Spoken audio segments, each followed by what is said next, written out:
Hello everyone, मैं हूं आपका मैथ्स एजुकेटर अक्षय अग्रवाल। एक बार फिर से आप सभी का स्वागत करता हूं आपके अपने YouTube channel learn and fun class 11th पर। तो बच्चों, जैसे कि आपको मालूम है कि मैंने अभी कुछ दिन पहले एक वीडियो बनाई थी कि क्लास 11th के लिए कौन कौन से रिड्यूस टॉपिक हैं जिनको हमें पढ़ना चाहिए या नहीं पढ़ना चाहिए, जेईई और नीट के लिए वो कितने इंपॉर्टेंट होते हैं, इस पर हमने बात करी थी। और ये भी डिस्कस किया था कि हमें क्यों पूरा का पूरा कंप्लीट सिलेबस पढ़ना चाहिए। और लेकिन उस समय पे बच्चों के क्वेश्चन थे, क्या सर नई बुक्स आने वाली हैं? तो बच्चों, आप लोगों को इन्फॉर्म कर देता हूं कि एनसीईआरटी में आपका जो प्रीवियस कंटेंट था उसको कुछ रैशनलाइज कर दिया गया है। रैशनलाइजेशन का मतलब ये नहीं है कि कुछ एडिशनल टॉपिक ऐड कर दिए गए। यहां पर कोई भी एडिशनल टॉपिक ऐड नहीं किया गया बुक में, बल्कि आपकी बुक में से कुछ टॉपिक को रिमूव कर दिया गया है। जी हां, जैसे कि एक सिंपल सी लैंग्वेज में बताता हूं कि लास्ट ईयर 2022 और 23 में क्या हुआ था। आपके कुछ टॉपिक डिलीटेड थे जो बुक में तो मौजूद थे, लेकिन आपको पता था कि ये एग्जाम में नहीं आएंगे क्योंकि ये डिलीटेड टॉपिक हैं। अब क्या किया एनसीईआरटी ने, उन डिलीटेड टॉपिक को बुक में से ही रिमूव कर दिया। यानी कि अब वो टॉपिक बुक में ही नहीं मिलेंगे, तो कोई कंफ्यूजन नहीं रहेगा कि यार ये पढ़ूं या ना पढ़ूं, ये डिलीटेड है या नहीं है। तो इस प्रॉब्लम को सॉल्व इस बार उन्होंने कर दिया है।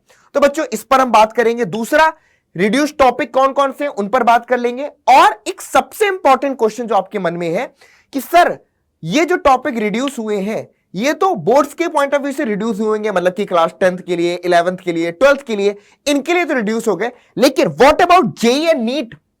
जेईई और नीट के लिए क्या ये टॉपिक डिलीटेड है? क्या वहां पर ये टॉपिक नहीं आएंगे? क्या उनके लिए पढ़ना है या नहीं पढ़ना है? इस वीडियो में इस बारे में भी बच्चों हम एकदम अच्छे तरीके से प्रैक्टिकल मैनर में बात करेंगे। तो पूरी वीडियो को एंड तक देखिएगा। और एक आप लोग के लिए इंपॉर्टेंट अनाउंसमेंट बच्चों ये है कि आप लोग के लिए हम अपना ये बिलीवर बैच लेकर के आए हैं, ठीक है। हाँ जी, यहां से दिखा देता हूं। ये बिलीवर बैच बच्चों आपका 3 अप्रैल से स्टार्ट हो रहा है। और इसमें हम आपको लेटेस्ट पैटर्न पर बेस्ड, यानी कि एक तो पूरी बात हम कंप्लीट सिलेबस करवाने वाले हैं। क्यों कंप्लीट सिलेबस करवाएंगे ये भी मैं आपको अभी बता दूंगा, लेकिन सबसे पहले बता देते हैं कि 3 अप्रैल से बैच स्टार्ट हो रहा है। आप जल्द से जल्द इस बैच में एनरोल कर सकते हैं फॉर क्लास 11th, क्योंकि इस बैच में आपको फायदा यह मिलने वाला है कि जेईई और नीट लेवल की क्लासेस मिलेंगी। यानी कि जेईई और नीट जो भी बच्चे टारगेट कर रहे हैं उनके लिए इसमें बहुत फायदा होगा इस बैच में आपको। साथ ही साथ यहां पर जो प्रीवियस ईयर का बिलीवर बैच था उसके भी लेक्चर्स यहां पर आपको अवेलेबल हो जाएंगे। तो अगर आपको कोई टॉपिक आगे पढ़ना है या कुछ पढ़ना है तो भी आप जाकर के पुराने बैच के लेक्चर्स भी देख सकते हैं। बाकी नए लेक्चर जेईई और नीट लेवल के आपको मिलेंगे ही मिलेंगे। इसके अलावा detail lectures, one shot lectures, teachers की स्लाइड्स, क्लास नोट्स, सब कुछ आपको प्रोवाइड किया जाएगा। यह कोर्स बच्चों आपको 4999 का आपको मिल रहा है टिल 31 मार्च। इसके बाद इस कोर्स के प्राइसेस इंक्रीज हो जाएंगे। तो अभी आपके पास मौका है। ये पूरे साल का कंप्लीट कोर्स है, समझ लीजिएगा। यानी कि 1 साल का पूरा कोर्स जिसमें जेईई और नीट लेवल की क्लासेस, फिजिक्स, केमिस्ट्री, मैथ्स या बायोलॉजी, इंग्लिश, ये पूरे के पूरे सब्जेक्ट आपको यहां पर पढ़ाए जा रहे हैं। तो आई थिंक ये आपके लिए काफी अच्छा कोर्स है जेईई और नीट की प्रिपरेशन के पॉइंट ऑफ व्यू से। तो बच्चों, जरूर से कोर्स को ज्वाइन करिए। इस नंबर पर कॉल कर सकते हैं 0124758250। और अगर आप हमारे डाउटनेट ऐप पर जाकर के कोर्स को परचेस करते हैं तो ये कोड आप यूज कर सकते हैं, बिलीवर्स, ठीक है। इस कोड को डालते ही आपको 50% डिस्काउंट यहां पर मिल जाएगा। चलिए, ये तो बात हो गई बच्चों हमारे कोर्स के बारे में। अब बात करते हैं क्या चेंजेस हमारी एनसीईआरटी की न्यू अपडेटेड बुक्स में है, उन पर बात कर लेते हैं। तो सबसे पहले मैं बच्चों बुक पर मूव कर लेता हूं। हाँ जी, तो ये बच्चों हमारी एनसीईआरटी की क्लास 11th की मैथ्स की बुक है। सिर्फ मैथ्स की बुक में चेंजेस नहीं है, ये चेंजेस आपको फिजिक्स की बुक में, केमिस्ट्री की बुक में और इंग्लिश की जो भी आपके बुक्स हैं उन सभी में आपको कुछ ना कुछ चेंजेस देखने को मिल जाएंगे, क्योंकि हर एक बुक को रैशनलाइज किया है।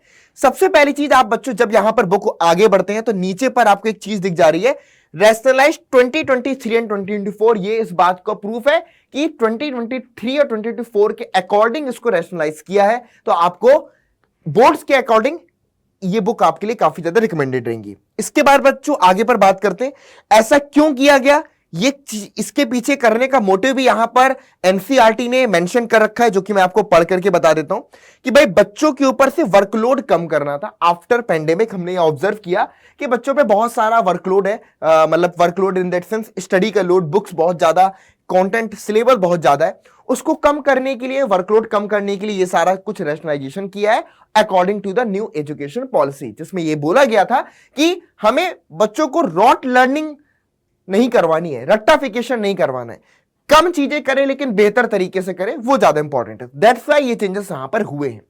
अब आते हैं बच्चों अपने कंटेंट पर। तो कंटेंट में अगर मैं यहां पर बात करूं, जैसे कि अभी हम यहां पर ओपन कर लेते हैं, देखिए चलो, तो सबसे पहले बच्चों जो हमारा यहां पर जैसे कि पहला चैप्टर आप देख सकते हैं, पहला चैप्टर बच्चों हमारा कौन सा है? पहला चैप्टर यहां पर आपका सेट थ्योरी है, ठीक है। ये पहला चैप्टर बच्चों हमारा सेट है, ठीक है।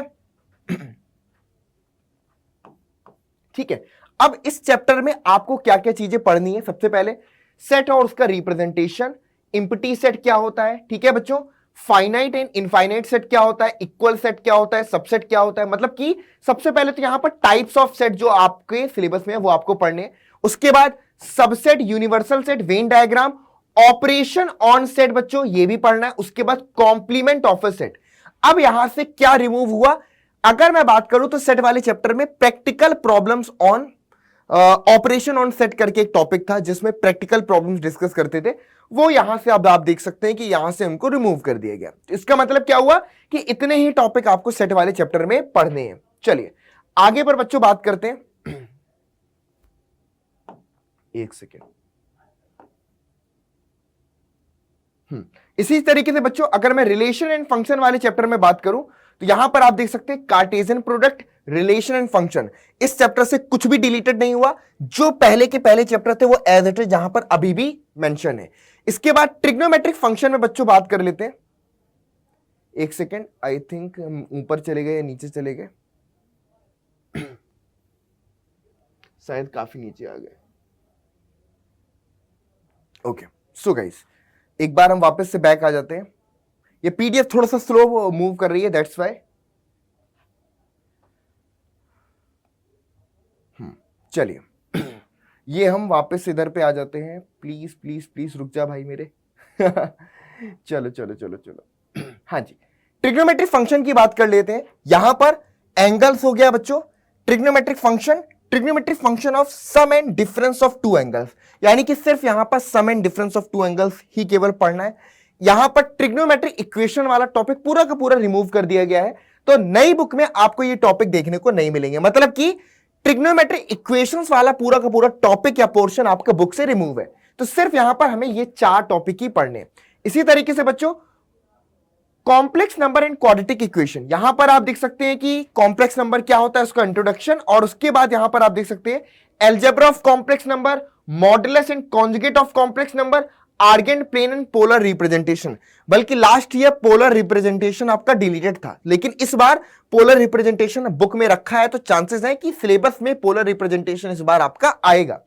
यहां पर बच्चों एक चैप्टर और था जिसका नाम था आपका मैथमेटिकल इंडक्शन, ठीक है। मैथमेटिकल इंडक्शन वाली पूरा का पूरा चैप्टर डिलीट कर दिया गया, जिसमें आपको मैथमेटिकल इंडक्शन की हेल्प से प्रूफ करने होते थे कुछ इंपॉर्टेंट रिजल्ट, वो पूरा का पूरा टॉपिक डिलीट कर दिया। इसके बाद बच्चों बात करते हैं जैसे कि लीनियर इनइक्वालिटीज। यहां पर इनइक्वालिटीज क्या होती हैं? Algebraic solution, linear equation in one variable and their graphical representation. सिर्फ और सिर्फ वन वेरिएबल का ग्राफिकल रिप्रेजेंटेशन पढ़ना है, 2 वेरिएबल की ग्राफिकल रिप्रेजेंटेशन को रिमूव कर दिया, यानी कि 2 वेरिएबल का यहां पर इंट्रोड्यूस नहीं किया जाएगा। उसके बाद परम्यूटेशन एंड कॉम्बिनेशन में जैसे आप देख सकते हैं ये कुछ भी डिलीटेड नहीं है, सारे के सारे टॉपिक लिए गए हैं। बाइनोमियल थ्योरम में binomial theorem for positive integral indices, सिर्फ इतने ही टॉपिक आपको पढ़ने हैं। मतलब कि बुक आपकी बहुत कम कर दी है, बहुत ही पतली कर दी होगी, आपको काफी ज्यादा बेनिफिट मिलेगा। सीक्वेंस एंड सीरीज में अगर मैं बात करूं, सीक्वेंस क्या होता है, सीरीज क्या होती है, सीधे सीधे ज्योमेट्रिक प्रोग्रेशन आएगा और relation between M and GM, यानी कि यहां पर अर्थमेटिक प्रोग्रेशन वाला जो टॉपिक पहले होता था उसको पूरा का पूरा रिमूव कर दिया। रीजन क्या है? क्योंकि क्लास 10th में आप लोग ऑलरेडी एपी पढ़ करके आए हो, तो इस वजह से 11th क्लास से एपी रिमूव कर दिया। डायरेक्ट यहां पर ज्योमेट्रिक प्रोग्रेशन और एम और जीएम के बीच में रिलेशन आप पढ़ेंगे। स्ट्रेट लाइन वाले टॉपिक में slope of a line, various form of line, equation of line, distance of a point from a line, ये तीनों के तीनों टॉपिक यहां पर स्ट्रेट लाइन में रहेंगे। कोनिक सेक्शन में आपका section of cone, circle, parabola, hyperbola, ellipse, ये सारे की सारी चीजें आपको पढ़नी, इसमें भी कुछ भी डिलीटेड नहीं है। 3 डायमेंशनल ज्योमेट्री में अगर मैं बात करूं यहां पर, तो distance between 2 points, coordinates of a point और ऑक्टेंट, इन सब चीजों के बारे में। लिमिट्स एंड डेरिवेटिव में अगर हम देखेंगे बच्चों, तो लिमिट्स क्या होती है, लिमिट्स ऑफ ट्रिग्नोमेट्रिक फंक्शंस और डेरिवेटिव्स। ये टॉपिक हमारे लिमिट्स एंड डेरिवेटिव वाले में आ जाएंगे। इसके बाद बच्चों नेक्स्ट में हम आ जाते हैं आपका स्टैटिस्टिक्स वाले पोर्शन में, जिसमें मीजर्स ऑफ डिस्पर्सन में रेंज पढ़ना है, mean deviation with respect to mean और मीडियन, और वेरिएंस एंड स्टैंडर्ड डेविएशन। सिर्फ इतने ही टॉपिक हमको स्टैटिस्टिक्स वाले में पढ़ने हैं। और लास्ट में बच्चों हमारा आता है प्रोबेबिलिटी। यहां पर इवेंट हो गया, एक्सियोमेट्रिक अप्रोच टू प्रोबेबिलिटी, ये टॉपिक है।